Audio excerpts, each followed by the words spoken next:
I always heard, and we've always heard, you got to fake it till you make it. That's a lie. Because you know what? Faking it till you make it and calls me, I'm already an introvert, so I ended up with the other I, imposter syndrome, because I was trying to fake it till I made it. And there was no way that that was going to be a sustainable way for me to be able to build anything, whether that was a brand or a business. But guess what? I was doing this while I was on a brand deal and still trying to figure out and try to find my own. But one of the things that one of my favorite money friends told me is that just keep going. That you don't have to, entrepreneurship is not, and building a business is not about having it figured out. Because there's no one that's went before us who had it all together. They had to be able to learn how to be able to get here. And so with that, I decided to stop telling myself lies that I was going to fake it till I made it. That I was just going to be able to do the things that I needed to do to really be able to impact others. And that's when the switch happened. That's when things really started to change for me. And I said, you know what? I'm going to stop investing my money into a brand, a marketing firm and a branding firm and people to represent me, because they were speaking a voice that was not mine. So in 2019, I fired them. And I decided to be able to go out on my own. And I said, you know what? I'm going to tell my story because nobody can tell it better than me. And so with that, and when I did that, I started to really be able to see that I was able to help more people. I started to really be able to get into positions that I started to really figure out that they just wanted to be able to hear my truth so that they can share theirs about their money. So we can really get down to the root of things that's causing the money traumas and the difficulties that the hamster wheel of trying to keep up with the Joneses is causing to the people that we're serving. So with that lie, I turned that lie into a truth, and I said, you know what? I'm no longer gonna fake it till I make it. I'm not gonna allow the introvert in me or imposter syndrome to stop me from making impact. And with that, I've been able to serve over 10,000 people.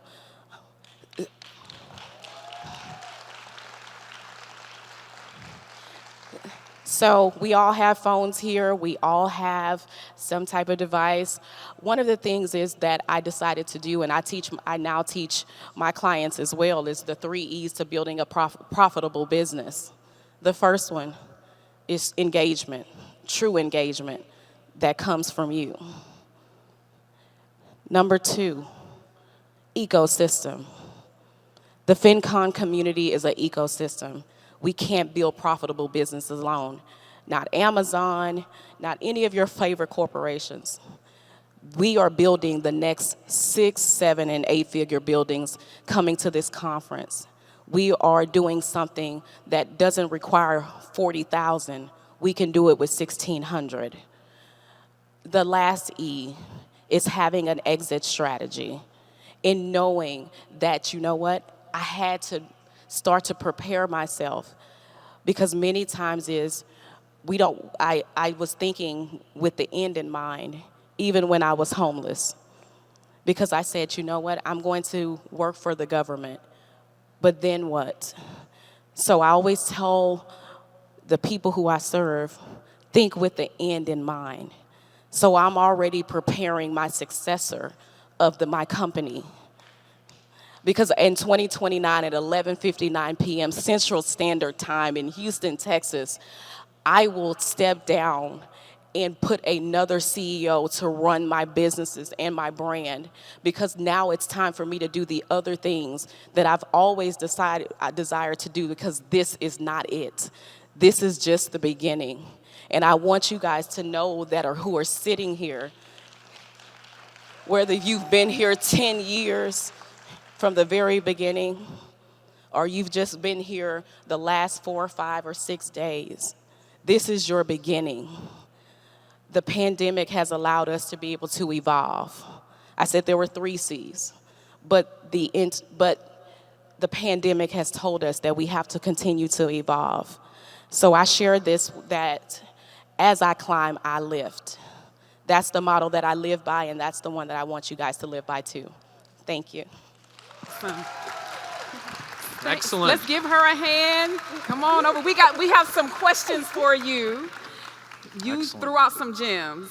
And I have one question for you about that legacy and succession you talked about in the end. Because I think that that's really important, people having vision beyond where they are today. So when you were homeless, what did you see? Did you actually see where you are today? And today, do you see that end result where you're going to have succession? I knew that where I was not my destiny. It was a process to get to my purpose. So, and I kept saying to myself, I lost things, not hope. And so I didn't see myself here because I told you that I wanted to work for the government and retire and get them student loans paid off. So, but coming here in 2017, I knew something bigger was going to happen. FinCon gave her that vision, y'all. Absolutely. That's absolutely. exciting. Yeah. And speaking of Dallas, that was also my first one. And you said something really important during your conversation. You kept on talking about community. And that was your, I don't know, it was something that you could reach out to and feel that connection to keep moving forward, especially when you're thinking, man, I got to quit this thing. This isn't working out. Talk to the people who are here today. They're going to leave this conference and maybe they're feeling the great community juice right now, but how do they keep it going after they leave here? How did you keep it going personally that kept you going? You have to put you and follow up on your calendar. We have to be able to take some time after this conference and really be able to process what just happened. Because I don't care how many FinCons that you come to, none of them have ever been the same. And that's the great part about it, that we get to experience something different. And so the speaker before me said, take those pictures. Make sure, because as you start to have your own collage, you'll get to, FinCon allows you to be able to see your journey. They're documenting right with you. So that is one of the things that I took from that. And like, I couldn't believe just coming green and seeing and meeting amazing people like you, that I would actually be able to share the stage with you now. I remember Erica was just saying, keep coming. Keep coming.